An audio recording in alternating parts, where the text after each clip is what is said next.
Good evening, ladies and gentlemen. Welcome to another edition of the Ringside Rundown podcast. My name is Eric Vasquez, and joining me on the line is my podcasting partner in crime. She's the best podcast tag team partner in all of wrestling podcasting. And tomorrow happens to be her birthday. So say happy birthday to the best co-host in the world, Shay Hickson. Shay, what's up? I did find it funny that that's how the recording just seemed to shake out this week for scheduling because we could have done it yesterday, but I had to kind of mess everything up. So Yeah, and then this episode so happens to drop on your birthday. So once again, happy birthday. thank you. No problem, no problem. Yeah, so like you said, it was a big holiday weekend. Did you do anything special for Memorial Day? Well, I had a couple friends over. Mom and I, I feel like I might have mentioned before on the show. I don't remember. We our birthdays are actually 9 days apart. Hers is the 21st, mine's the 30th. So we were just like, you know what? Let's just have a party with like our friends and family there because it's just easier than trying to, have somebody's birthday one weekend and then the other in the next. So we just kind of combined them both, and yeah. Yeah. And of course, we had we had to put Double or Nothing on in the middle of it. So mostly everybody had no idea what was going on, but we knew what was going on, so it was fun.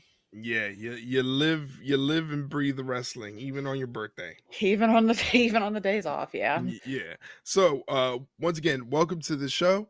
Any new listeners out here, thank you for joining us and thank you for taking the time to listen to the show. This is the Ringside Rundown podcast where we usually are strictly a Q&A based podcast where the listener asks us questions about what's going on in wrestling and we answer them. But today's episode is going to be a little different because, as we said, this past weekend was a big weekend for professional wrestling with WWE having the King and Queen of the Ring event in Jeddah, Saudi Arabia, and AEW having their Double or Nothing pay-per-view. So again, it was a big weekend for wrestling. But you want to talk about big before we start and we get into these recaps.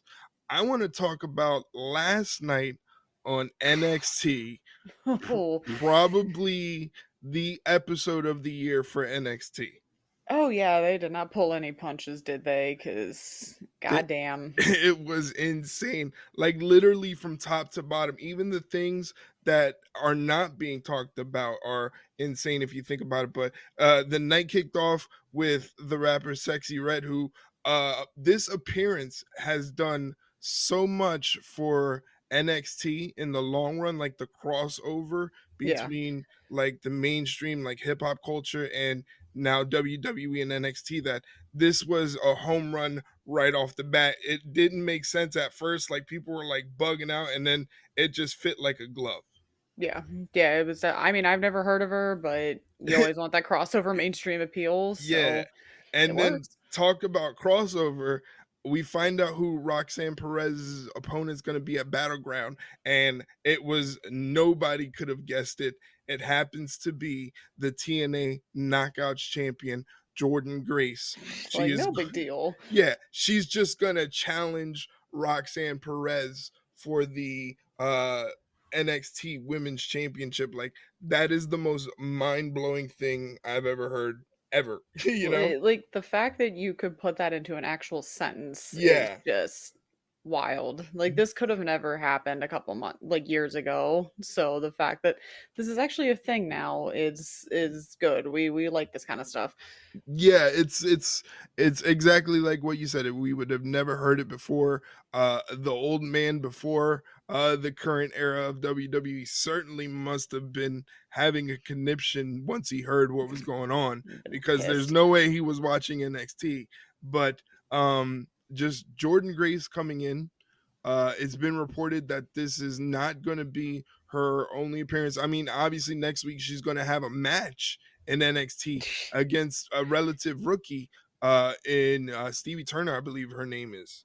Yeah. And I mean, good luck with that. I mean, it's just Yeah. Jordynne Grace, like, Yeah, no big deal. yeah, this opens up like the way that WWE superstars, NXT superstars, and TNA wrestlers were all interacting like, yo, we want to go after you. We want to go Mhm. after you. Let's do this. Like, Cedric Alexander's like, hey, can I go after Mustafa Ali in the X Division Uh, title? Like, like they're trying to get the Rascals back together. Like, it's just insane what this moment has done with bringing Jordynne Grace into NXT. yeah, it's like I don't think people understand sometimes how one singular person like that opens up the opportunity and opens up the door for so many other people in between these promotions. Like, this Hmm. is going to be huge. It's going to be huge. And the night got even bigger at the very end. We saw basically, I guess, the debut of former AEW star All Ego Ethan Page. I Uh, never would have expected that at but all. the funniest thing was in the beginning of the month when the whole situation with Ethan Page leaving AEW, I tweeted, I was like, yo, he would do so good in NXT. And then, like, Well, there you go. he pops up, and it was so good because I couldn't even, at first, you couldn't even tell it was him. And then finally, when you see his face, it's like bells and fireworks just went off. Like, oh my God, this just happened. Literally, like when I saw it, I'm like, wait a minute, that's gotta be like that can't be him. That can't surely be him. And lo and behold, there he was. That was quick. That was Yeah, really quick too. yeah, exactly. That was really quick. And he cut a great like 1 minute promo on Instagram insinuating that he hasn't signed anywhere. He's not contracted to do anything. He kind of just showed up on NXT and Sure. attacked Trick Williams. Yeah, and the greatest part was he's like, this whole thing did millions and millions of views on social media, and that's something he's has never really have happened to him in a wrestling sense, No, not at because all. he used to do the vlogging and he does a lot of the toy stuff, and it's really, really great content that you should definitely check out. And if he is indeed signed to like WWE, this is something that they should definitely catch on to his crossover appearance into like doing content like that. I hope so, because I miss his vlogs. I would watch them all the time when he still did them like routinely. So hopefully that means he's coming back with them. Yeah, so but he cut that promo where he's just like, I'm waiting to get a call from whoever's in charge. And I mean, Shawn Michaels is too busy hanging out with Sexy Red. So That video. I Oh I my don't god. think I don't think I don't think Shawn Michaels may have seen that. He's too busy hanging out with Sexy Red. But I mean the whole episode, even I know you definitely want to talk about this. The situation between Lola Vice and Shayna Baszler. Oh, I was watching that like, yo, let them fight. That was like literally like me going like, let them fight, because they were just clawing at each other. those two are gonna fucking kill each other, a battleground, and I cannot wait to see that. It's It, it, and you can see either one of them winning too.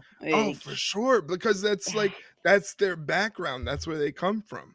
yeah, and I think some people tend to forget that Lola Vice has an MMA background because immediately everyone's just like, "Oh, Shayna's gonna kill her. Shayna's gonna kick her ass," which I agree, but also Lola's no slouch either. Yeah, She Lola could got back it up. hands.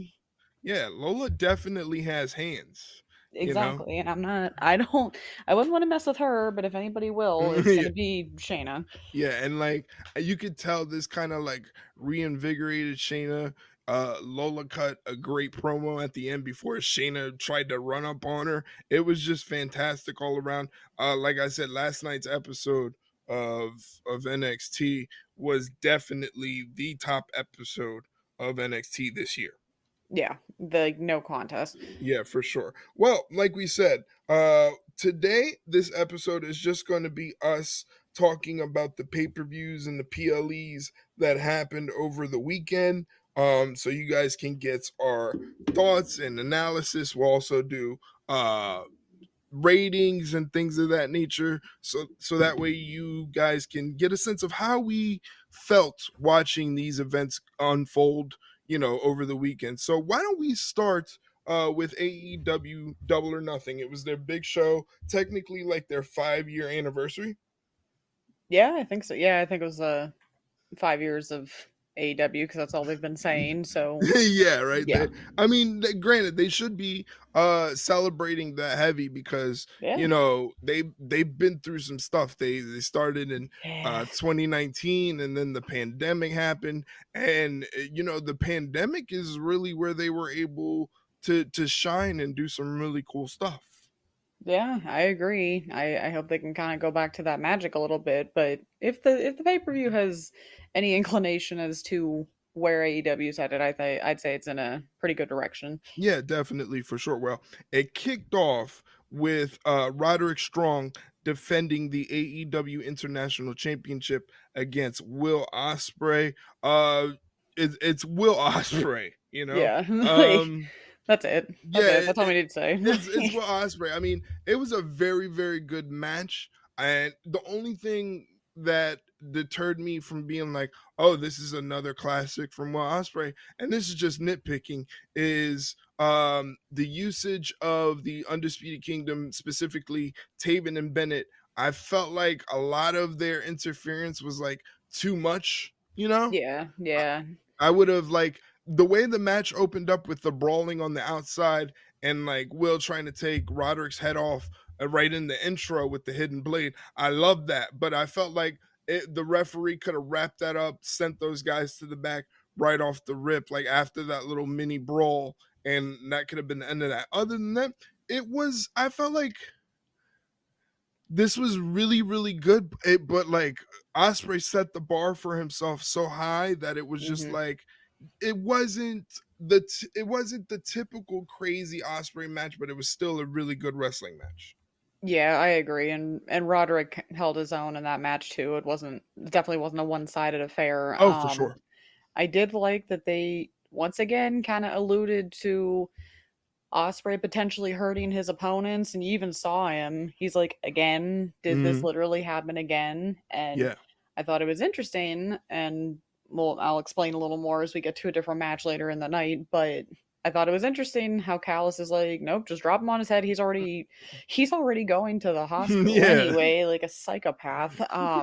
No, he's already hurt. Just finish him. Just end it. Right. And Osprey almost did, but he didn't do it. He didn't want to do it, and still ended up winning anyway, Yeah. which is not what happened later in the night. But at least he still has a bit of a conscience, and still hints at the fact that he won't be in the Don Callis family for long. Yeah, I I think think most people forget that he is in the family actually until Callis shows up. But yeah, it's because that aspect of Will Ospreay has always been kind of wishy-washy. Like mhm. they use it and then they don't and then they use it again and it's kind of, but I do like the direction that they're going with it. Again, the match was a great opener. Just like it didn't have that typical Osprey sort of juice behind it, but it was still good No, because it was Roderick Strong, and like they say about Roddy, he has the gas tank that is yes, unlimited, and he really got to display that in this match. I completely agree. What grade system are we gonna do? Are we gonna do like I poker chips or something? Yeah, I usually do like the flames, so I just kept it 5 being the highest. My grade for this match was 3.25 out of 5 flames. Um, I give it 3.5. 3.5. Okay, Yeah, all we'll right. go 3.5. That's cool. You're gonna see. I was a little stingy for this pay Yeah, per view with my rating, and that's fair. but we'll get through it. After the match, we get an appearance from Adam Cole, Yeah, who's gonna give us a story time, and he brings out the devil mask, and then we get some shenanigans with the lights, and they yeah, flicker off, and then we get a video of someone walking through a house ending up in a room that's basically almost like a shrine to MJF. yeah. As if we didn't know what that was. Yeah. And then out comes MJF and makes a big, appearance. He comes out, the crowd's going crazy. He goes in there and he looks like he wants to reconcile with Adam Cole, and Adam Cole takes the bait and then Yeah, gets kicked in the balls and then dropped on his dome with a brain buster. And then MJF says, "Somebody get this noodle arm piece of shit out of my ring." poor Adam. Well, I mean, you know. He asked for it, I Yeah, know, he but had it. He had it coming. Let's be honest. but okay, but I have to say two things here about Uh-oh. this whole thing. It's not like super important things. It's just stuff I noticed. Number one, and I think I saw it on Twitter too. MJF got a little too heavy-handed with the Tanner. Ooh. Looked a little obvious, but let's talk about the elephant in the room here. Mm. The Triple H cosplay, like Ugh. really, I saw it and I'm like, you're joking. You're I hated it. and here's my thing. I was even noticing it when in real time in the middle of my our party. I'm just like, it's not even the Triple H jacket. It's literally a denim jacket with a leather jacket under it. And sure enough, when he started throwing everything all over the place, that's exactly what happened. He Yeah. put a leather jacket under a denim vest, and that's it. And I'm like, that really? That's what you're gonna do? It's like, Mm. let's not compare this to one of the greatest returns of all time. Like, Yeah. let's be real here. Come on. Yeah. I did note that, like I said, I loved the MJF promo because it was reminiscent of that promo where he called Tony Khan an F and Mark. Yeah, he mentioned the forbidden name. Yeah. Yeah, I mean, again, it just there there it's just like I don't We didn't have to go understand. there Yeah, I don't understand why we have to do that, I all the don't time. all the time. Like it's dumb. And it's um like even last night on NXT, like they had a moment where like Vic Joseph was like, I thought he was Mhm. in AE, but it's Yeah. like what he said wasn't disparaging towards AEW. No, it was just shocking. Yeah, exactly. He was just shocked at the moment. So you can't really compare those two. But like No. it's just like we didn't really need the New Japan or Vince McMahon No. cuz like the thing is no matter what, if that's how he feels, he should take that up to with Tony Khan, cuz Tony Khan's the one making those moves. You know what I mean? Yeah, like I don't know. It's just so there's a difference between being on the nose and then being completely obnoxious about it. And Mm, that's what that was. It was completely obnoxious. Like, guys, yeah. come on. Yeah, but I am glad that he kind of reverted back to the MJF that made him one of the best talkers on the mic. Oh yeah. His attitude, his cadence, his unwillingness to like not he's not gonna censor himself, Yeah, basically. like he said, he's like, Adam, you made me do something that I never thought I would ever do, and that was trust somebody. Well, now because of you, that ain't happening again. And it's like, yeah, that's fair. Yeah. And then it is fair. So the big thing is he has chosen to re-sign with AEW. We don't know the Okay. parameters of his contract. All But right, we need to get one thing also out of the way. I think we both are in agreement here because I saw your tweet. We're gonna go on the record, both of us, and say that tattoo was fucking terrible. yeah, I'm sorry. It yeah, was just I took and the worst part is the outer part of it wasn't the problem. It was the poker chip. I'm just looking at it and I'm like, this thing is so like not clean, not mm-mm, symmetrical. I'm like, mm-mm, why is this lopsided? I'm just looking at this going, ugh. mm-mm. I get the sentiment, and like someone said, well, at least it's not on your neck. Yeah, but see, that's the But thing. He that tattoo that MJF got looked like, you know, Cody got a piece of artwork that belonged in the Louvre on his yes. neck. You know what I'm saying? Yeah, at least his was clean. Yeah, that's how bad MJF's tattoo in sort of a Yeah. technical sense. Like the AEW logo is too dark and too cramped to be in that space. Yep. The poker chip is lopsided. It's not symmetrical, like you said, as a circle.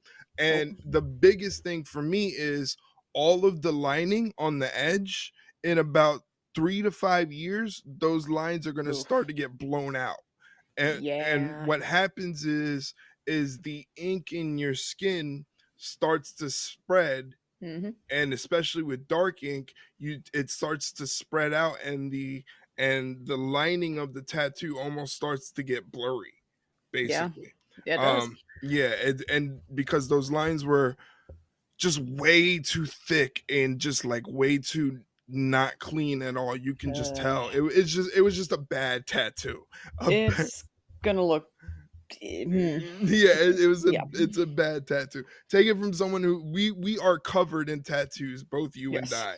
So yeah, We're qualified. yeah, it's not good. But Not at all. glad to see that he has chosen to stay with AEW and hopefully right the ship and make sure this thing stays afloat. Because to me, honestly, you know, I've been keeping up watching every single piece of AEW programming for the past month. And ever since they started this angle with Tony Khan getting attacked by the elite, AEW programming has been pretty good. I'm not gonna lie. Yeah. Yeah, it's been watchable. Like there were times where we're just like, oh, this is gonna be painful to watch. But no, it's Yeah. been really good lately. Yeah, We want that. yeah, it really has. So it's interesting what's going to happen with MJF. What they did with Adam Cole is what, according to what I read and what everybody else read, is they tried to kind of put a little pin on it for now because Adam Cole is nowhere near ready to be in the ring. So Unfortunately. it's not like they can, have a feud right now. So they kind of use that moment to kind of put a pin in things. Yeah, just hopefully just to get people to, remind them that hey, this is still gonna be a thing at some point. Right, right. Um, and next up on the card, we had a six-man tag team match for the Unified Trios Championships between the champions, the Bang Bang Gang, and Death Triangle.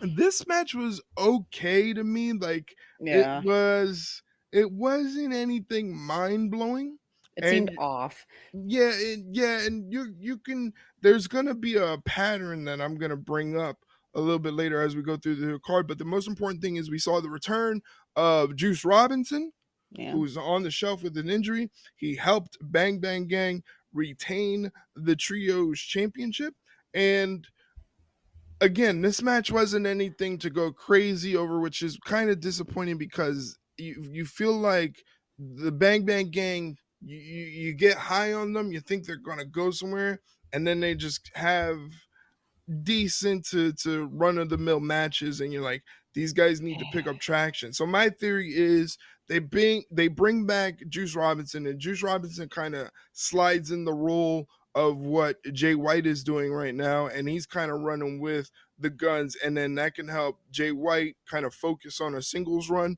going for a title, That'd be uh, nice. maybe against Osprey in the international championship. I think that would be a lot of fun, and then that can kind of bring together all of the gold for the Bang Bang Gang.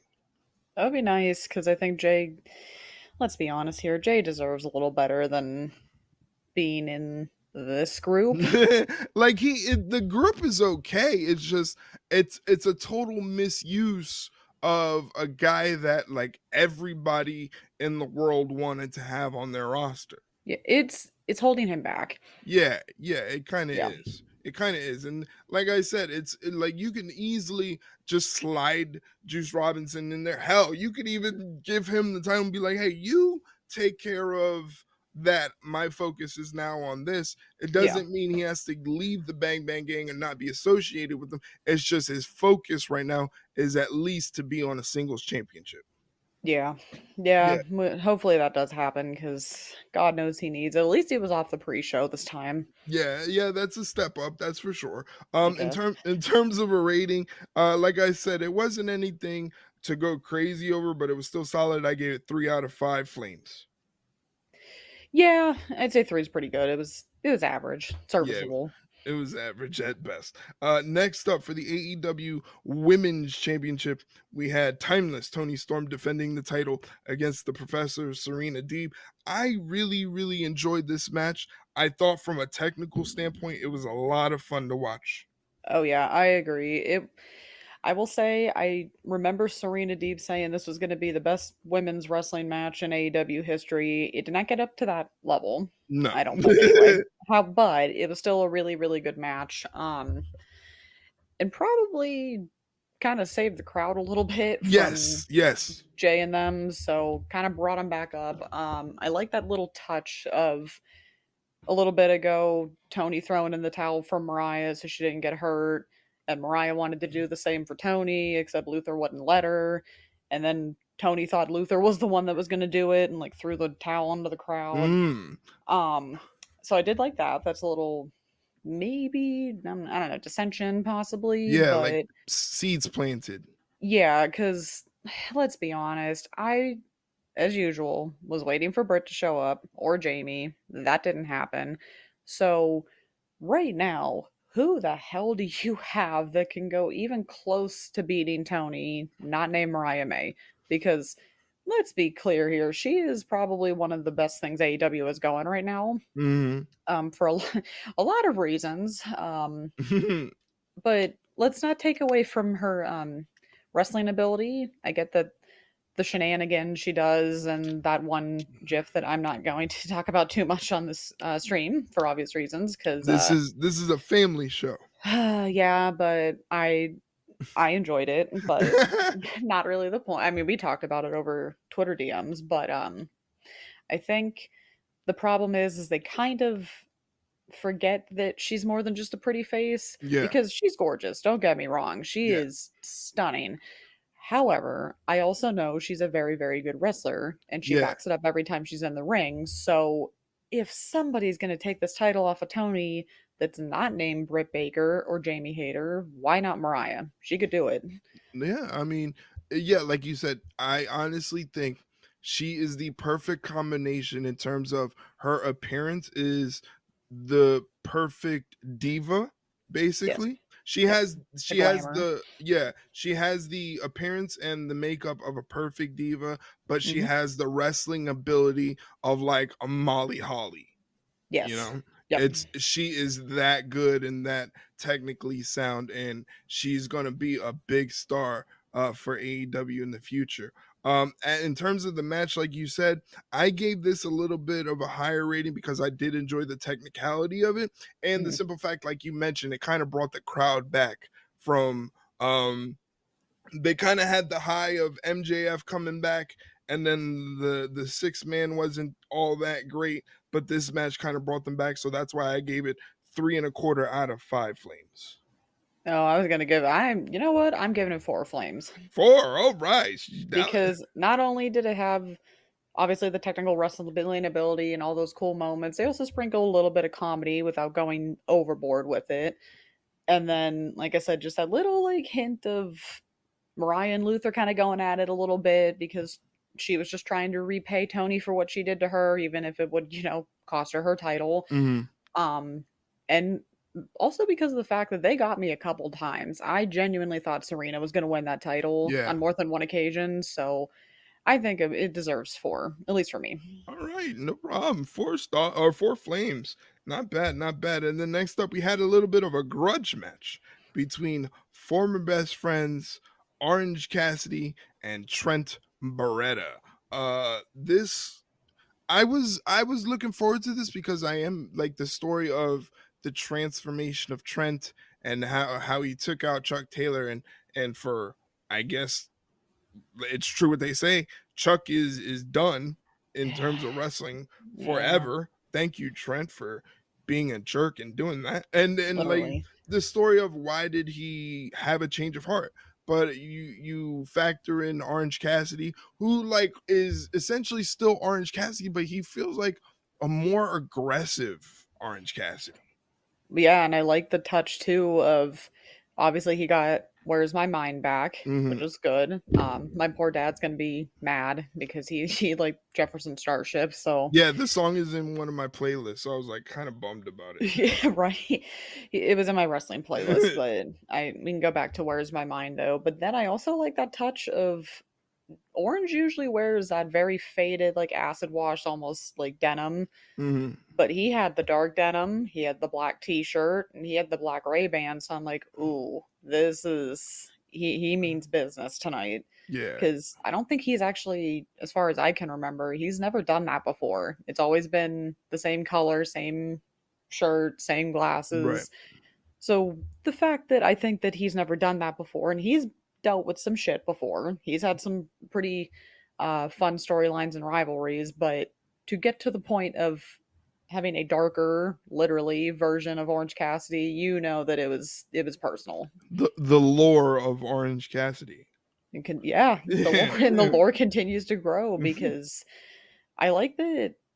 And I think it wasn't even just the look too. Like you said, he was way more aggressive. Both of those two were just kicking the shit out of each other. He didn't That even do his slow-mo spot. no, nothing. I No, mean, he did the pockets and that's about it. yeah. But the throwing Beretta onto the steps, which looked terrible. I don't know if that was supposed to be that like low on his shoulders, but it was still painful. But yeah, those two were not afraid to lay it in, and I think it worked. I don't think it was as strong as some of the other matches on the show, but I think it was still pretty good. I'll just give mine. I think it was about 3.5 flames. Oh, okay. We were pretty close. I gave it 3.25 out of 5. You're liking the 3.25 so far Yeah, yeah, I got it. I got it. You're good. I'm in the 3 range. until the next match. Well, no. Well, no, Uh, no. Okay. Well, nope. That stayed in the 3 range, and I'm talking about the triple threat match yeah. for the FTW for the World Championship.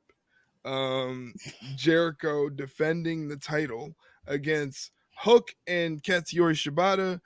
This was a pretty fun triple threat match. The one thing that stood out to me was using the dice as Yeah. like a thumbtack spot. Usually we see thumbtacks, or maybe we get Legos on the random occasion. This time, to go with the poker theme in Vegas, they used dice, and that was pretty interesting. The spot where Hook did an exploder to Big Bill through the table on the outside, and Big Bill almost, impaling his lung on that Yeah. table leg, that was a gnarly God. spot. It's like, please stop. You're gonna kill somebody. That Yeah, was that insane. was that was super dangerous. But I mean, it's Jericho. Well, and then you got Brian Keith showing up, I Yeah, guess, Brian because Keith. Here's the thing. Here's what I'm hoping. I'm hoping that we're taking the bounty hunter gimmick super serious, as in yeah, Jericho just paid him to do this job. It doesn't necessarily yeah. mean that he's going to be associated with Chris Jericho, because I hope not. here's the thing. Jericho has left a trail of bodies Oh yes, you that, think Big Bill would have known? they're like literally stacked up on top of each other. It starts Sammy Guevara, Daniel Garcia, Jake Hager, Hook, now Brian Keith. It's like, if you No, have the chance to, like, hey, do you want to work with Chris Jericho? I'm looking at no. that, I'm like, I'm good on that. You didn't even let him finish the sentence. Yeah, You're just yeah. like, nah, I'm good. Now he's got Big Bill out here smiling like a goof. Like, you know what I'm saying? It's just, Yeah. it doesn't work for me. Like I said, the match just was okay. I gave it 3 out of 5. Yeah, I did too. I'm also hoping that Brian Keith's not joining those two because it would make absolutely no sense. I think at least story wise, he has a bit of a gripe with both Shibata and Hook because he tapped out to essentially both of them in that triple threat. So Yeah, he's got some beef, but God, get away from Jericho. yeah. That thing I sent you, the picture of like him with Brian from Family Guy when he had no fur. Yeah. I found another one and it was funny. I forgot to send it to you. It was Jericho looking like God knows whatever he looks like right now, and it was the picture of Mr. Krabs without his shell. Oh So my it's just that God. like wrinkly, just Yeah. pink, like skin colored whatever. I'm That's, like, ugh, I hate that that's too accurate and because then it's like, just like, the thing is, like, I saw a TikTok where he's doing a radio interview, and he's explaining this whole learning tree gimmick, and his idea is he's trying to obnoxiously train and teach other people, and the way he can do that is by taking up TV time and showing them how it's done. It's like, that I just missed the like, point. that is just like the most mental gymnastic way to say I have an ego Yeah. that I need to be on TV. Hmm. It's just, it's insane with this guy. I mean, literally though, it's just like if that's your whole like reasoning, then god And then like damn. the whole like, "Hi guys," like, it's just like It's like shut up. Shut up. it's like Shut up. Shut it, the fuck up. and like if we boo him, he thinks he's doing his job right. Like if we tell him get the fuck out of Yeah. here, go home, he thinks he's doing his job right. But it's like literally like No, we no, want you it's no, the go home heat. yeah, it's like literally get the fuck out of our face. Get off my TV. I don't want to watch it. Yeah, it's just it's ridiculous. But I tried to be generous because I love Hook, I love Shibata, so I gave it 3 out of 5 to be nice. Yeah, unfortunately, I have to agree. All right, so next up, we had not a title match, but a title eliminator match where Mm, the IWGP World Heavyweight Champion John Moxley will be taking on Takeshita. If Takeshita happened to win this match, he would get an opportunity at the IWGP World Heavyweight Championship, but that wasn't the case because he lost. So I guess he doesn't get again. yeah, I guess he doesn't get a title shot. This man, like if he's not going to get the opportunity, why flirt with it? Why put that on a pay-per-view? For that, Yeah, could have just put it on a TV. They could have put it on a collision. They could have did collision numbers, you know? something. Yeah, that would have been suffice for collision. And that basically with that match, I sense a pattern where matches like the Bang Bang Gang 6-man, the Orange Cassidy match, the triple threat match for the FTW, and this Moxley Takeshita match, they could have been TV matches, Yeah. and you could have used a lot of that time to give to the other matches on the card, especially like your main events, because the Mhm. the women's match was, I believe, the longest match in AEW history in terms of the women, and it was only like 18 minutes long. Yeah, which, I'd like to say I'm surprised, but I'm not. Yeah. Um, but yeah, and kind of what I was talking a little bit earlier with the Osprey match, I find it rather interesting that most of this match was all one-sided. Takeshita was just kicking the shit out of Oh my Moxley. god, those shots with the forearm were insane. And here's the funny thing though. So yeah, it was like it showed off how good Takeshita is, except we've known this. He just can't seem to win a match, which Yeah. seems to be the big problem. But the thing I noticed was earlier you had Osprey freaking out because he thought he injured Roderick Strong. Callis comes in, pretty much is like, who cares? End him, just get it over with. And he couldn't do it because he has a conscience and still ended up winning. What happened with Takeshita? He had that match essentially in the bag pretty much from the beginning. Callis is like, nope, we need to cheat. We just have to. I mean, yeah, you're doing well, but let's just like get this over with. And he loses. Yeah. So the one who listened to Callis lost. The one who didn't won. So maybe, hopefully, this is finally gonna be what we need to see from Takeshita. Just be like, look, you have been holding me back this entire time. Yeah, I beat Omega a couple times. However, what do I have to show for it? Mm, Nothing. You've gotten how close every time on these big stages and these big matches, and you can't win because you can't like just dump Callus in a dumpster where he belongs. right.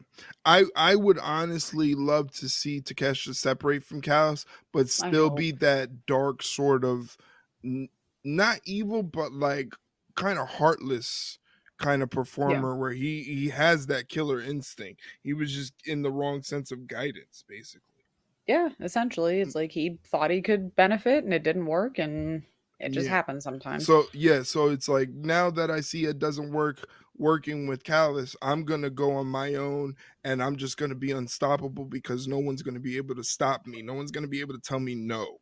So I'm No. just gonna destroy everything in my path. And I really hope that's the direction that they're taking because again, this guy is pretty close to main event caliber level talent, you know? Literally. Yeah. It's just he just can't seem to get over that hump, and I think the problem is that it's Don Callis. Yeah. So in terms of the match, like I said, the main pattern that I saw throughout this pay-per-view, that it was decent, but a lot of these matches could have been TV matches. They didn't need to bloat this Yeah. card, and this was a big proponent of that. But I gave it 3.25 flames out of 5. Yeah, that's not. I'd honestly, I'd agree with you on that one because it was good, but it just wasn't great. Right. And next up was basically my match of the night was the Ugh. barbed wire steel cage match for the TNT Championship, where the champion Adam Copeland defended the title against Malachi Black. Hmm. And to me, if you were to give me a definition of what a barbed wire steel cage match is, I would give you this match because it literally was a perfect definition of it. Oh yeah, and they pulled out all the stops. All the stops. Eh, with one unfortunately in particular, kind of looking back on it, going, do we really need this? Did we really need this? Because what did it cost? It cost a lot. And that mean the whatever we want to call the dive that that Copeland had, because I don't know what the hell that was. That was not a dive. it looked like one of those dives they teach you in the military where you jump out Yeah. of a helicopter and they tell you right Yes. before you hit the water, kind of like straighten your body out. It Yeah. it was kind of like that, you He know? shouldn't. He didn't. As he's going down, I'm like, why is he going vertically? This is not a good idea. And Yeah, then turns out when you fracture your tibia, I'm like, yeah, no shit, yeah, because you. It's like, were you trying to do a double axe handle? Because that's kind of what it looked like. right. Because it sure shit wasn't a leg drop, like commentary said. I'm like, what the fuck? Part of that was a leg drop. It wasn't even really an elbow drop either. It was a vertical elbow, I guess. But Yeah, yeah, so I didn't know what that was all about, but other that was really the only like problem I had with the match. yeah, Other than that, it lived up to the building yeah. or the billing, I think. My favorite part of that match though, I have to admit, was when they're outside of the cage and Buddy and Brody come down and we're all like, "All right, here we go." And then they stand over with Adam. I don't know about you, they got me for a minute. They got I'm me. like They got I'm me. like, this can't be happening. I'm like, we have all this House of Black merch. What are we gonna do? Like, Yeah, and then thankfully that didn't end up happening. right. But okay, actually I lied. There's one other gripe I had with this match. Can we not just have Malachi win something, please? Uh-oh. Anything. Like Uh-oh. no, and then the worst part is, and I'm sure you'll join me in this sentiment, is there are still people complaining about the fact that he passed out and didn't tap or get pinned because for some reason, I don't know why, people just have it in their heads now. I feel like Meltzer might have started it. People just have it in their heads now that Malachi won't be pinned or submitted by anybody unless he wants to, and it's just like, really? Yeah. That is such a bullshit kind of like rumor that you idiots fell for hook, line, and Mhm. sinker. Yeah. So now anytime, and that's the thing, that kind of match benefited from the loser passing out. Right. Like, you couldn't, I mean, granted, yeah, getting pinned, whatever, but Malachi's not the kind of guy that's just going to get pinned all the time. Yeah, like he if anything, if there's any, because there's one side of the story, another side of the story, and then the truth in the middle somewhere. Yeah. So if anything, he realizes what he brings to the table is supremely different than what a lot of the other rosters bring to the table.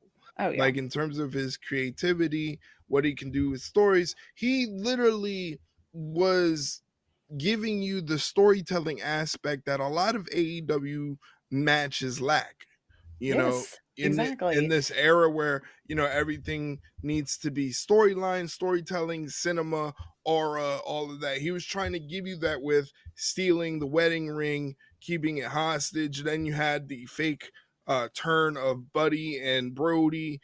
They were trying to tell a story there, and that's why I'm glad that this match had a lot of time. And the fact that you think of barbed wire steel cage, you think of chaos, mayhem, blood, and that's exactly what you got. You got a lot of blood, you got an Yes. exploding tibia. Oh, and then you also had gangrel, Yeah.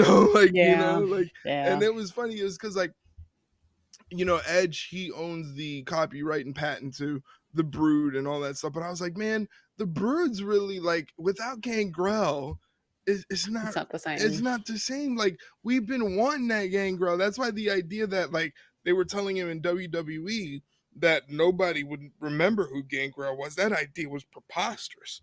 You Oh, know? they remembered. Yeah, because Gangrel at the time was like one of the most unique characters Yeah. of the Attitude Era. Like you really thought this dude was a vampire, like Yeah. you had And the he can still hit a DDT, I can tell oh you yeah, that. he was moving pretty good, Yeah. so like that was cool. And it was funny because I was like, ah man, this needs Gangrel, and then Gangrel just pops up. I'm like, how did I do that? Like, Like, I wish it wouldn't have though, because yeah. maybe Malachi would have won, but Yeah, that's true. Maybe he would have won, but like I oh just thought well. that was cool. This was definitely my match of the night.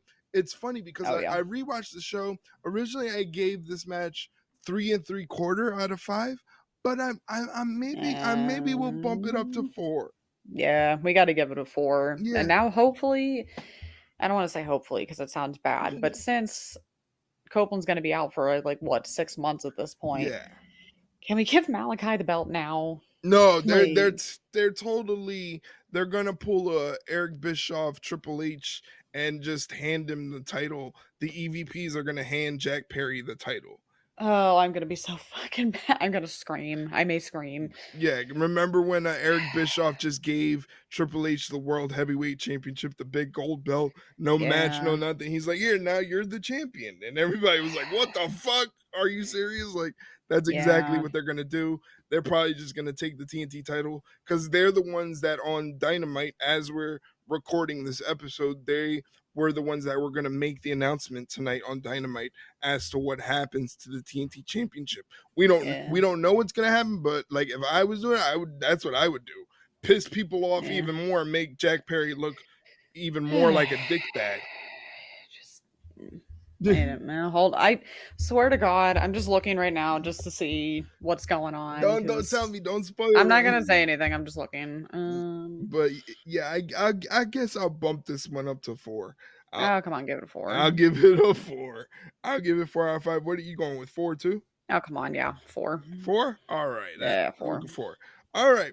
So as you're looking up that information and spoiling it for yourself, Yeah, it was gonna be spoiled anyway by the time I checked Twitter in the morning, but yeah. it's Um, fine. we had Willow Nightingale defending the TBS championship against debuting the in-ring debut of the CEO Mercedes Moné.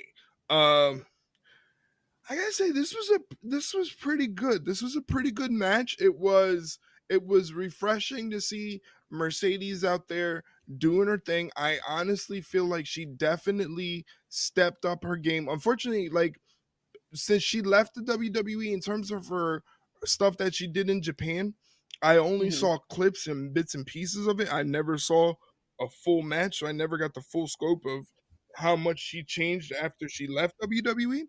Yeah. I really got the sense that in terms of her wrestling ability, she was incorporating a lot more lucha stuff into her wrestling, and it looked like she definitely stepped up her game. Yeah, and what kinda surprised me was how, like, hard-hitting this Mm, match actually was. Because first off, God help them being right after the steel cage match. Because yeah.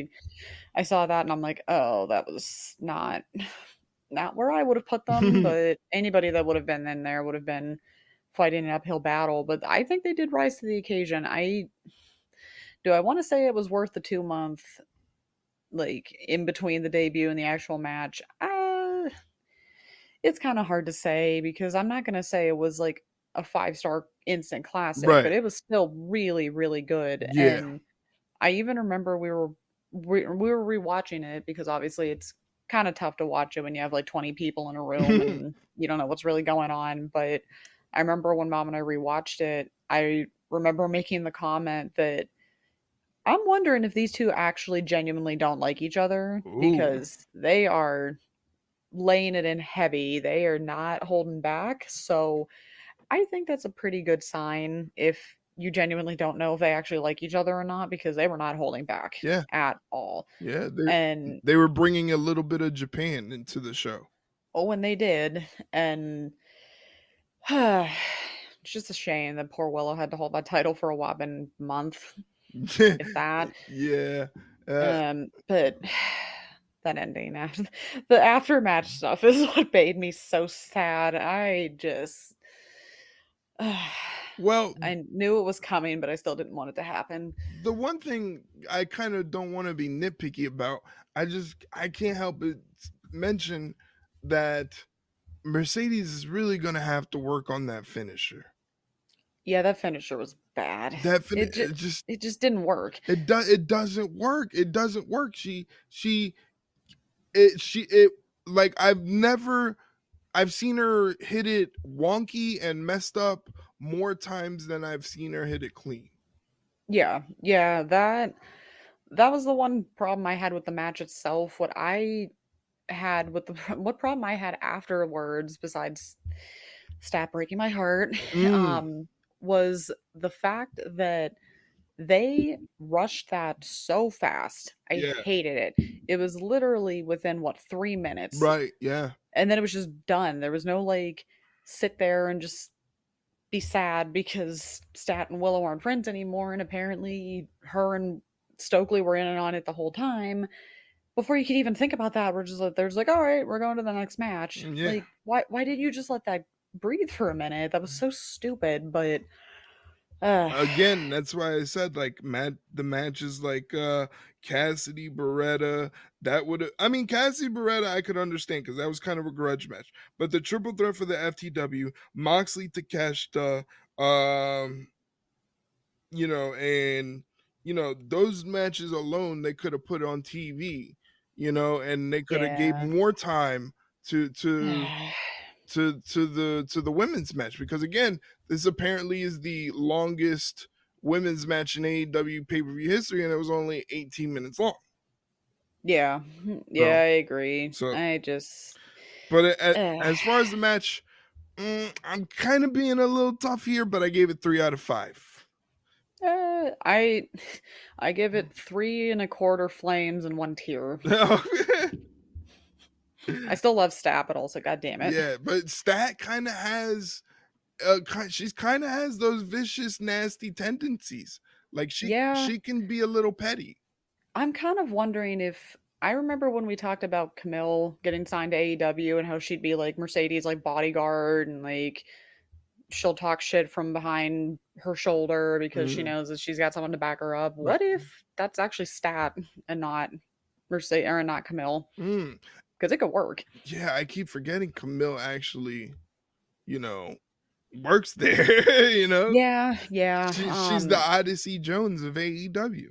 Yeah. I mean, they could do it that way where Mercedes is like, I mean, it could go actually either way where Mercedes doesn't really want anything to do with her, or it's, oh, well, we both share the fact that we don't like Willow anymore. So why Mm. don't you come be my bodyguard? Or maybe Stat's gonna, I have a feeling it's more or less gonna be, I got tired of playing second fiddle to you because I feel like ever since I lost the TBS title, it was always about Willow and never about me. And Stokely was the only one that saw that I was like the true like star of the two of us or something like that. I think that's how it's gonna go, but that Stat Willow feud's gonna be great though. I cannot wait for that to happen. Yeah, it's gonna be a lot of fun. Still Uh, gonna make me sad though. Next up, we had the title defense. Swerve Strickland defending the AEW World Heavyweight Champion against the leader of the patriarchy, the patriarch himself, Christian Cage, alongside Mother Wayne, Killswitch, and Nick Wayne. He brought the whole squad out. This was a fun match. I really enjoyed it. I felt like this was Christian kind of being the veteran and being like, I'm gonna put you over, kid. Like, Yeah. it felt like one of those jobs, because the stuff that they were doing, like the table spot on the outside where Swerve hit the stomp on the announce table, Yeah. and like a lot of the stuff that they were doing, like, how I talked about the interference of the Undisputed Kingdom in the opening match. Yeah. There were interference of members of the patriarchy, but I felt like it was so spread out and perfectly done at the perfect times, like, Yeah. that it was great. They were a perfect asset to the whole thing, and it felt it. this is not a knock, but again, since Christian is the veteran, he's been a world champion everywhere else. He's a Hall of Famer, no doubt. This felt like this is, hey, I know what I'm doing because I've been through the rodeo. You know, I got all this Yeah. experience in WWE. Let me just put you over the right way. Let's just make this a real solid match. I gave it 3.25 out of 5. Yeah, I gave it 3.5.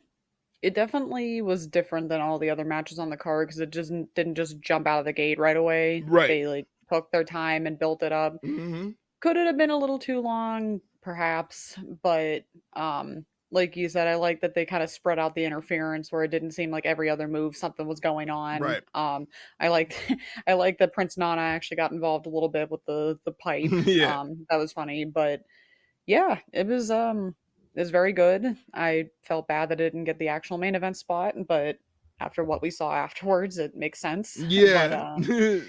But yeah, it was a solid match, so I say 3.5. Nice, nice. And then moving on to the main event, the Anarchy in the Arena, and this was literally anarchy in the arena. It was the Elite, the Young Bucks, Matthew and Nicholas Jackson, teaming up with Kazuchika Okada and Jack Perry to take on Darby Allin, Brian Danielson, and FTR. This was anarchy in the arena. Like every year, they Yeah, figure out how to one up themselves. it lived up to the name. Yeah, because it was, I mean, you had somebody get set on fire. You had We were somebody get we, hit by we a were joking bus. about we were joking about it. We didn't think it was going to actually happen. Yeah, like, yeah, 'Cause I remember us specifically being like, at this point, someone's got to get set on fire yeah, because what else can they do? And there you go. yeah. You and I both know Eddie. If Eddie was in that match, he was going to be the one that lit him on fire. And then like the bus situation where like you The don't know bus. if he ran Darby over with a bus, and that would be Darby getting ran over by a bus for like the second time in less than a month. The whole thing was just crazy. Then he busted his nose again, and they hang him upside down for like Yeah. 20 minutes. It was it was chaos. It was chaos. I liked actually that they kind of hid the fact that Jack Perry clearly had the like fire Yeah, gel or the the, anti-fire gel, the whatever. repellent. Yeah. Yeah, and it was very smart the way they did that because not too long before that, Darby tried to drown him in a like ice bath. You know, it's funny. So It's because I'm like, Darby, you're holding him down there a little too long, buddy. I'm like, can we please not kill somebody live on pay-per-view? But then it made sense because the more when I thought about it afterwards, after I, got over the fact that I just saw someone get lit on fire, I'm like, that was really smart how they did that Yeah, because he came out soaking wet and no one thought anything of it. right. They're just like, oh, okay, he's just still, soaking wet from almost drowning, but it made sense. It Yeah, made a lot of it sense. was really, really safely done, which is like crazy because, of course, it is like Darby Allin is the one that doesn't. How do I put it? Like he's not the one being endangered now. You know what I No, mean? no, no, no. It was just a crazy spot, but kudos to them because they did it safely and they did it properly, and it made for an insane match. I mean, you had the exploding chair, just the Thumbtacks, thumbtack again, the thing with the bus again, the the scapegoat bus. bus.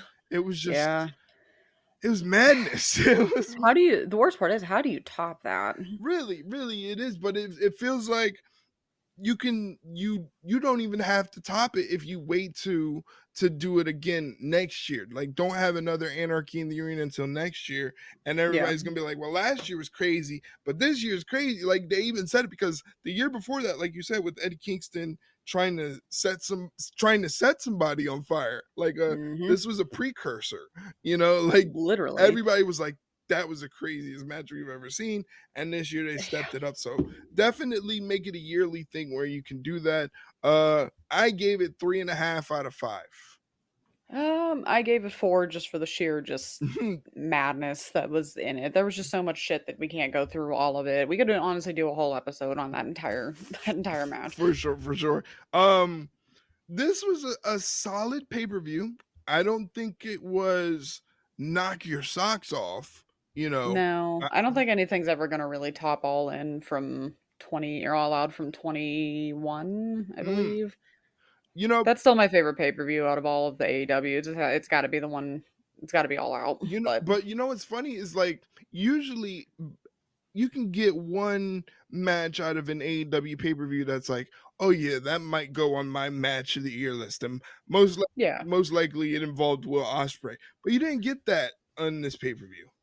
I mean, we could. I mean, if you wanted to, we could just be biased and say Adam Copeland and Malachi. Yeah, But that would definitely be a little bit biased. yeah, It it's ours. That's definitely like was, ours. yeah, it definitely was my match of the night, you know, Yeah, in I would terms say of so. I would agree. it delivered exactly perfection to what it was supposed to be, which was a barbed wire steel cage match. I like that they didn't stop the match once they busted through the cage. They kept it Yeah, going like this is going to be pinfall submission or, I guess knockout only.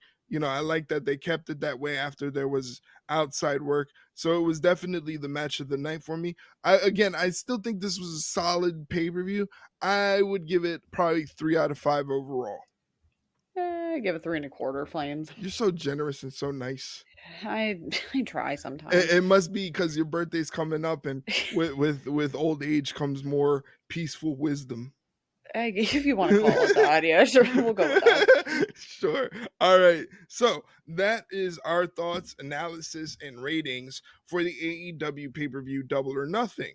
It was a good show. I can't wait to see what's going on. Hopefully they can keep up the momentum with what they got going on. Yeah, I completely agree because it was definitely good. It took a little bit to get it going, which I feel like we've talked about before is kind of their curse when it comes Yeah, to they pay-per-views is it really takes do them. that. But you know what? As long as they end strong, I guess that's all that matters, right? For sure, for sure. I still enjoyed it. I did too. All right, so that takes us to the other side of the wrestling world for a pay-per-view that happened Sunday afternoon, and it was WWE King and Queen of the Ring from Jeddah, Saudi Arabia, another Saudi Arabia show. I got to say this probably out of all the Saudi shows, this felt like the most lively. Yeah, I think so. And again, I think it's kind of just a testament of we don't need 5,000 matches on a card. We Right. just need 5 or 6. 5. There was like 5 and a pre-show match. We literally might get this done in a half an hour. Like Yeah. I'm not even surprised. Yeah. But no, it's like it gave them enough time to do everything. Nothing felt rushed. Nothing felt out of place. So I thought it was the more consistent show of the Mm. weekend, but still, both shows were good. Yeah. It started off with probably what is the hot angle Oh in yes. all of wrestling. It's funny how they went from Drew and Punk was the hot angle and they haven't even touched to the Liv Morgan Rhea Ripley situation has become to me the hottest angle in wrestling right now. Oh yeah, and it's not even close. It's so crazy how, both men, women, and the non-gender conforming are all both like watching it as if this was a dramatic soap opera, like gossiping, like, can you Literally. believe that really happened? Like, like And you got sides too. It's like, are you team Liv or are you team Rhea? I mean, we obviously know what side I'm on, but it's interesting. But as far as the match, again, this was a really, really good match. I felt this was yeah. great for Liv Morgan to kind of put momentum. Again, we had our theories mapped out on how they were going to book the Women's World Championship. They kind of said, screw you guys' idea. We're going to do what we want. But it was smart. They ended up giving Liv, well, not giving, she earned Yeah. the world championship title win, but it does come by nefarious means because we had an appearance by Dirty Dom Mysterio who grabs a steel chair, slides it in, and he slides it in sort of like the direction at Becky, but Mhm. I'm thinking in my head, everybody was like, oh, well, he's just trying to help Becky because he Eh, wants to do Rhea's bidding and get back at Liv. I don't know. however, I don't know. I'm my thing would be first off, well, but the worst part is that the way I thought Saturday is kind of shifted a little bit after I saw all the shit that happened Monday, which we'll get to in a minute. yeah. But because here was my thing, of all people, did you really think Becky was going to use that chair? Like, come on. I mean, granted, she's had some, moments in the past, but if she's like, I want nothing to do with you, get out of here, Right. She's not gonna, with open arms, grab that chair and smack She would Liv in the she would head with she it. would most likely want to do it herself. Exactly, and Liv clearly was going to do whatever she could to get the title, Right. and yeah, it backfired badly. Badly. Oh, like Dom is so like he is so in the doghouse. It's not even I funny. and I find it interesting because at first I'm like, why are they not having Rhea say anything on Twitter? Like they're having Damien obviously because he wasn't too thrilled, and then Dominic's just being weird about it on Instagram and Twitter and whatever. But Rhea's not like saying anything. So at first I'm like, why are they not having her acknowledge that any of this shit's going on? Mm. But then I'm like, Rhea would put me in the mind of someone who she knows what's going Oh on. yeah. She just doesn't have to say anything. Yeah. Um, but however, all the shit that happened, I mean, first off, before we even get into Raw real quick, the match itself was great. Yeah. Becky and Liv have had chemistry every single match they've had, so clearly they work well together, and this was probably, I think, their best match to date. Mm. So I'm gonna probably give it 4 out of 5 because it was a really, really good start to the show. Mm. But the stuff on Raw that happened. Oh my god. Um, my thing is, Triple H is probably pissed that USA didn't get to show what everybody wanted to see and ended up, seeing on Twitter. But You're gonna have to start buying the overrun, buddy. he's gonna have to because people were not too thrilled about that. However, um, after watching that absolute, I mean, honestly, it was a mess of an ending. It was just kind of all over the place. But I'm kind of starting to change my mind a little bit. On. I'm thinking maybe Finn and JD McDonough are just trying to throw Dom under the bus. Mm. Like, they've actually been kind of in the works with Liv this entire time, and they're just like, well, everyone doesn't like Dominic, so he's the easy scapegoat. Because if you notice, JD had a purple bandana on his arm Mm. on Raw, and didn't Liv have a purple bandana in her pocket a couple weeks ago? And they were talking this past Monday on Raw. It was kind of one Yeah. of those Easter egg backstage. Hmm. Look what's not the focus of the camera behind us sort And of deal. her and Finn supposedly got out of the same car Yeah, a couple weeks before I that. think this is all Liv being that girl where she literally told Rhea, "I'm going to take everything from you." That And she meant every she word. the thing is the only one she hasn't been able to penetrate, basically, for lack of a better word, is Yeah. Damien. When she Yeah. gets to Damien, that's No, gonna be don't. the catalyst of everything, because Leave Damien, Damien alone. yeah, but Damien is very strong-willed, strong-minded. So Damien's gonna give her the roughest, trouble to try to get in his head, like she's been able to do with all the other guys in the Judgment Day, because they're all, weak-minded, susceptible. They see a pretty girl and they just can't function, so Yeah. Yeah. this is, I mean, the kiss deal was Mm. insane.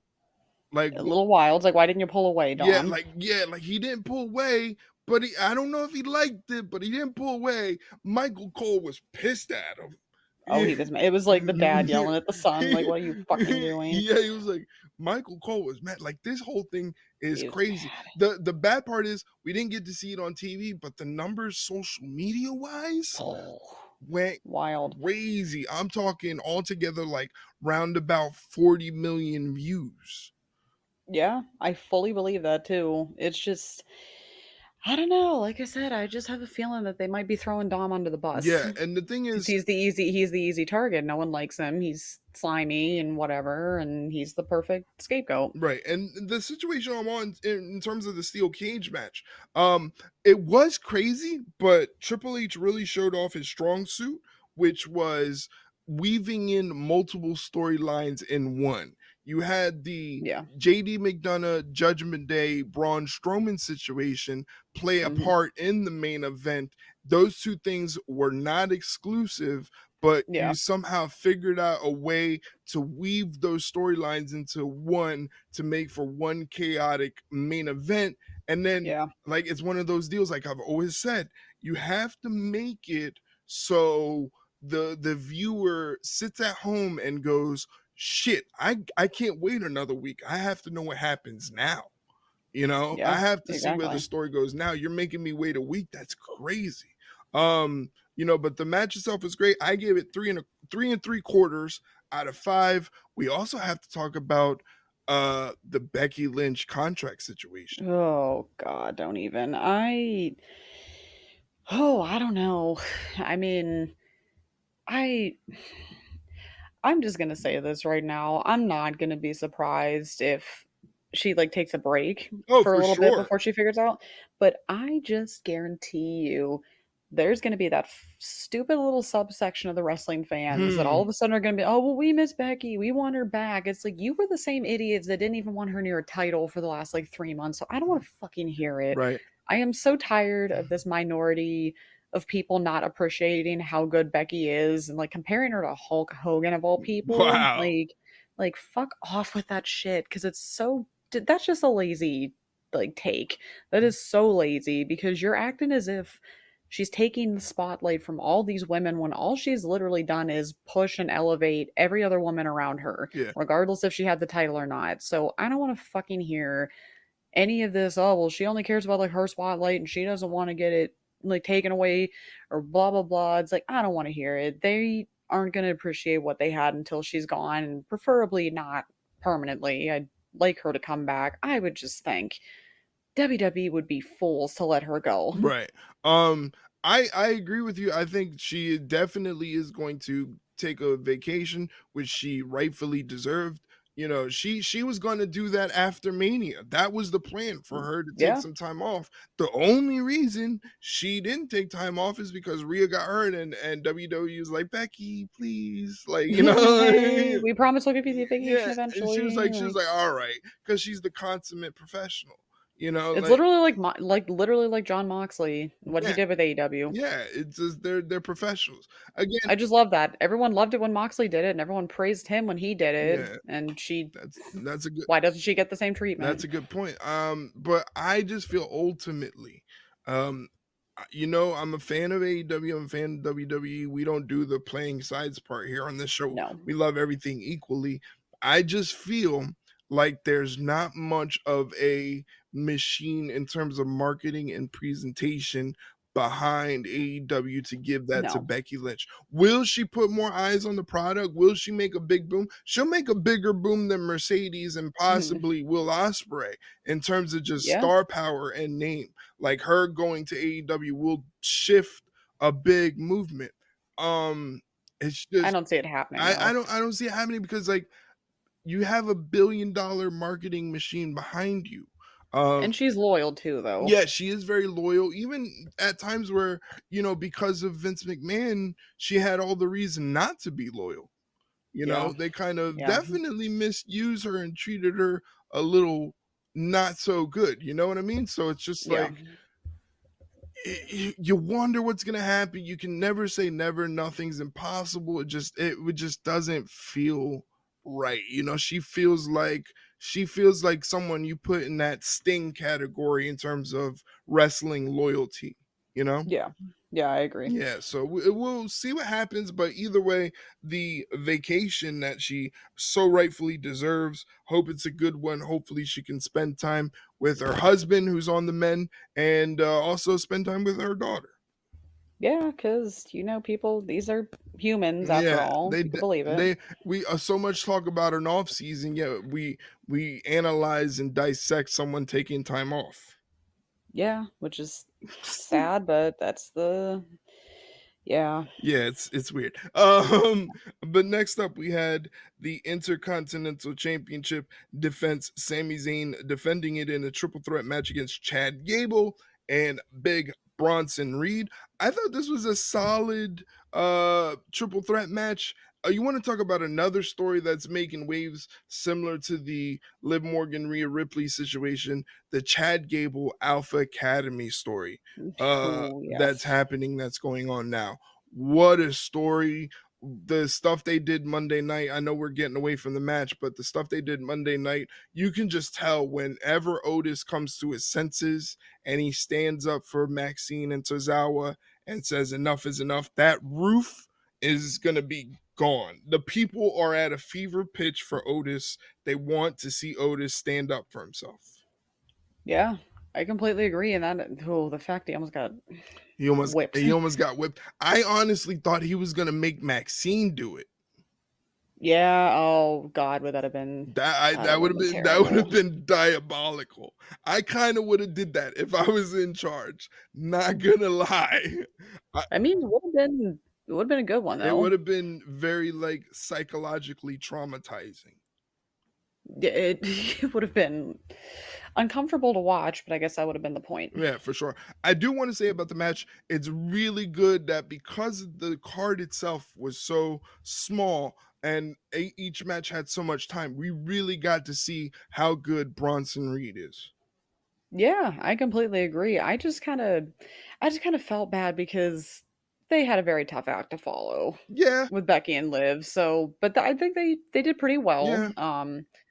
Obviously not up to the level as the opening match, but I still think it was a good match. I give it mm, mm, do 3.25 flames. All right. I gave it 3 out of 5. Again, a solid match, solid triple threat match, which can always be dicey. I was really happy with the performance of Bronson Reed being able to shine a little bit. And it's Sami Zayn. I mean, Sami Yeah. Zayn's one of those guys. You're always gonna get a good one out of Sami Zayn. So Yeah, it was a exactly. good match. I enjoyed it. Moving on to the finals of the Queen of the Ring tournament, where the newcomer, basically the rookie, Lyra Valkyria, taking on the vet that's coming back for redemption in Nia Jax. You want to talk about someone who has stepped up their game, that has evolved, that has learned from their mistakes and gotten exponentially better. That is Nia Jax.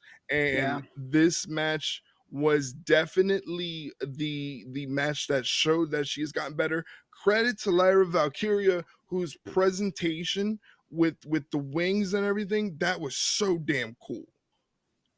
Yeah, that those wings. Yeah, Those wings were so fucking that cool. was so cool. Her presentation, like she's gonna be a big star. She definitely held her own against Nia Jax. She made Nia Jax look like a monster. It was a fantastic performance from Lyra Valkyria. However, that ending spot, Murder. just I mean, I clipped it. I mean, it's on TikTok. It's doing numbers on all of our social medias. But like the visceral, oh my god, she's dead. Like, Yes. like Yeah. that was my reaction. My favorite part was you can see Corey Graves in the background just lose his shit. She was shot up out of his Yeah, seat. he just lost his mind. And like he said, you can count to 20. It didn't matter. It was over Yeah, she's dead. for Lyra Valkyria and Nia Jax. Rightfully so, deservedly so, is your 2024 Queen of the Ring. Like I said, she deserves. She's put in so much hard work to get so much better. I'm so glad that everyone now is starting to come around to, okay, she's really been working hard to get better, Yeah. kind of washing away that label that she was unsafe. Yeah, because there really wasn't a bad part in this match, like at all. It was just the typical David versus Goliath match, but it didn't seem like stale. Right. It went pretty, like I said, there was no awkwardness, no bad moments that I can remember. I did appreciate though that they kind of showed that the flaw that Lyra had was her inexperience, where she just Right. tried to do something a little too over the top and ended up costing her dearly, like most of her ribs. But I don't feel like her losing is going to be a problem Right. because she's just been so impressive this entire tournament that, yeah, you chalk it up to Yeah. inexperience, and I'm excited to see what she's going to be doing because she's good, She's really good. really, really good. I'm glad to see what she's doing. Like you said, I think that's honestly like one of the spots of the year. That whole just annihilate Yeah, out of the corner, because it's not supposed to happen that way. Like, like the opponent is supposed to be laying down. You're not supposed to hit that move from a standing position. So literally, no, she, instead of just driving her body weight on the person, she's literally driving her body weight at a height. So like its yeah, impact double time. It's just insane, that spot. It's like definitely deserves to be like on a spot of the year list. Oh, I completely agree. Like I said, just so many instances this year of people getting murdered on live TV. Yeah, it's just crazy. Next up, following the finals of the Queen of the Ring tournament, we had the finals of the King of the Ring tournament. To me, this was definitely deserving of the label dream match. You had Yeah. what I called the legend in Randy Orton taking on a legend in the making in Gunther. Just like, I mean, it's Gunther. We know he's good, but it's like Yeah. Randy Orton could do this shit with his eyes closed. Oh yeah, and one leg. Yeah, and literally one leg and make it look fantastic. I mean, the way Gunther was just brutalizing him with those chops, and Randy is like the grizzled vet. Like he didn't want to show that it was affecting him, but it's But Gunther, you know? Like, yeah, it was, it was affecting him. yeah, it was I love this match, but then we had the finish. That ending knocked that rating down a little bit for me because that was just what the fuck happened. Yeah, I mean, there's a lot of ways you can go with it. I'm hoping that WWE doesn't sweep this under the rug. I hope they don't, Yeah, because they outright said that we're gonna make this right according to Triple H. So I hope they continue with that continuity and do something with that, because it does feel like, because of this situation, there might be an asterisk to the yeah, King of the Ring title for 2024. exactly. Because people won't let that shit go. Mm-mm. I personally don't remember everything because I have a shitty memory, but the Yeah, internet doesn't forget anything. no, especially Twitter. Yeah, the internet and Twitter can pull out video clips 10 years from now, and we're gonna be like, holy shit, that happened. Like, me Yeah, personally, that's the way I react. Like, oh my god, this really happened. I forgot about it. yeah, literally. It's just like I forgot that was even a thing. Yeah, so like you said, for me, it kind of knocked it down. I gave it 3 1/4 out of 5 flames. Yeah, I'd have to agree with you on that one. All right. So next up, the main event. There's, Already, yeah. Imagine that, right? Take some notes, Tony Khan. yeah, Um, really. but again, Logan Paul, relative newcomer, guy that's not supposed to be here, guy that's not supposed to be this good. Logan Paul, the Maverick, getting a shot again at a Jeddah, Saudi Arabia event, at the world champion, the WWE undisputed champion, the American Nightmare Cody Rhodes. And Logan Paul does what Logan Paul does and just has a banger match, you know. Yeah. Like what else? What else is new? It's another day. Yeah, another day, another banger match for Logan Paul, another viral moment, and apparently the viral moment where he does the frog splash off the post, and you saw that cool camera shot where they had that rotating Yeah. camera. Logan Paul has been wanting to do that spot for over a year. I'm glad that they finally got around to doing it because it worked. It, Again, it's something new. it's something new, fresh. It brought a cool factor to the presentation. And once again, like, how much were they paying Kevin Dunn to do what he was doing? Literally, like how did he well, I mean, we know why he had such a job for such a long time, He but was so bad at his job for so long. yeah. And not like he was bad, but he had his moments. Compared to No. what we see now, this dude was atrocious. Yeah. He had And it's not even close. Yeah, he had no concept of, in terms of, I've been here since the 1980s. It's 2024. How do we evolve our presentation from a film aspect? You know, it's just, Yeah. how can He this was phoning it in. right, how can this new guy come in? I don't know his name, but whoever's in charge of the production now in terms of directing camera shots, how can he just come in out of nowhere and wipe Kevin Dunn like nothing? Out of existence. Like Thanos snap him out of existence. Insane, insane. But again, that camera shot with the frog splash was nuts. Logan Paul using the brass knuckles, because again, he has this very old school way of doing things where he tells you he's not going to do something, and Mhm. kind of sort of believe him, but you know he's probably gonna screw with you and do what he says he's not gonna do. And then Yeah. he does the thing like when he beat Rey Mysterio for the title, he says, "Oh, Ray, it was a good match. Thank you so much." And Ray's like, "You know what you did?" And he's like, "I don't know what you're talking about. I'm just, Yeah. you know." What do you mean? Yeah, he has that ability to be that kind of bad guy. Yeah. That kind of just like, why did he just fall for that? So he says he's not going Yeah. to use the brass knucks. All the whole match, he was just targeting Cody's mid. Cole was pissed. Yeah, and Cole lost his shit. You signed a prenup. And then I'm thinking, oh my God, Corey Graves is gonna have to like do something physical Yeah. because this is gonna be bad, But I'm kind of liking it because people are starting to like on Twitter plant seeds like maybe Pat Mhm. McAfee, he's gonna pull some shit. Yeah. And Pat McAfee's like, you don't do that to Michael Cole, and we'll get a Logan Paul Pat McAfee match. Could you imagine that? It's I would like crazy. to see It's it. crazy because like a lot of people who are listening to this are probably like, why the hell would you want to see Pat McAfee in a match? All we see is attraction matches at WrestleMania. You haven't seen what he did in NXT against Yeah. Adam Cole, like, Yeah, and literally. and He can he wrestle. was in a War Games match. Like you put him in the ring with Logan Paul, who just has an act to the point where like give him the keys to the match and let him guide the match and let's see how this works. Yeah. I want to see Logan Paul versus Pat McAfee. I'm sorry, I'm crazy. You're calling it now. Yeah, I'm calling it right now. In terms of the match, you got the best performer in WWE right now in terms of Cody Rhodes, Logan Paul, who's just lighting the world on fire. He can't have a bad performance. To me, I gave this match 4.25 out of 5. Oh, all right. Hmm.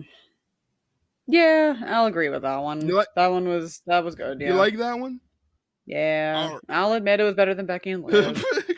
Not by much though. No. This was a solid pay-per-view. Again, I'm not trying to be tribalistic or trying to this is better than that. I love all companies and all wrestling equally. I gotta say though, I'm a fan of the shorter matches, like the Yeah. shorter match card and longer matches themselves.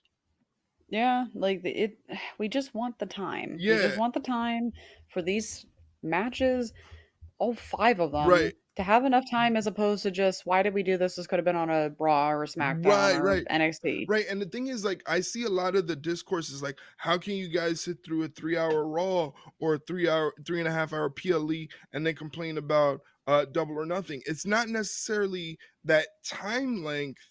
The pay per view is too long. It's just too many matches packed in to the show. So, like you said, something like the moment where Chris Statlander turns on Willow. The Yes. time needed to digest that happening and let it sink in. It just it wasn't there because you literally had like 10, 11, 12 matches on the card. Like, and Yeah. to me, I like the idea of giving the performers so much time that they don't have to stress like, oh, we have to take out this spot now because we don't have time and stuff like that. Again, that's why I feel like the mode of operation in terms of creative is Raw SmackDown is going to be very vignette promo heavy, shorter matches, and then the pay-per-views are where we're going to see stories culminate in a shorter card but longer matches individually. Yeah, exactly. It's just sometimes less is more. Right. So overall, I got to go with King and Queen of the Ring over Double or Nothing, but both Yeah. were solid shows, very enjoyable, well worth your time, and I'm glad that they got to happen on a big wrestling weekend. Yeah, it was it was a lot of wrestling, but we got there, we got through it. Yeah, and then We covered it we all. covered it all, and we didn't think it was gonna. We thought it would be like 2 hours, and we're still covering the shows, but not. Nah. So yeah, those are our thoughts on the big weekend that we just had with WWE King and Queen of the Ring pay-per-view or PLE rather, and the AEW Double or Nothing pay-per-view that happened this past weekend. Hopefully you guys enjoyed the show. Let us know what you thought of the show, which show you enjoyed most, and what were your favorite matches. Yeah, let us know. We want to hear All it. right. So that takes us into the conclusion of the show where I tell you guys where you can get in touch with us and stay updated with what's going on with the Ringside Rundown. This show is available on any podcast platform you so happen to enjoy. It's all on the main ones like Spotify, Apple, Amazon Music, Audible, iHeartRadio podcast. If you so happen to not find it on your platform of choice, just find us on social media and I will deliver a link to you from that platform on a silver platter. But you have to give us the silver platter because we only have one. 101. One of one indeed. And you ask, well, where are you on social media? And that's very funny because we're literally everywhere. Yeah. We're on Twitter, we're on Instagram, we're on Facebook, we're on TikTok, we're on YouTube, and we even have a merch store. The main places to find us is on Twitter and Instagram. That's at Ringside Rundown. But again, we have links to like a TikTok account, YouTube. It's so crazy. One week the YouTube is going crazy, everything else is quiet. Now this week the TikTok is going crazy. We're getting like 20 follows a day now on Yeah. TikTok. It's going nuts. But you can find us and stay updated with the show. Like I said, Twitter and Instagram at Ringside Rundown. But if you go to linktree.com/Ringside Rundown, you can find all of our links to all the stuff involving the Ringside Rundown.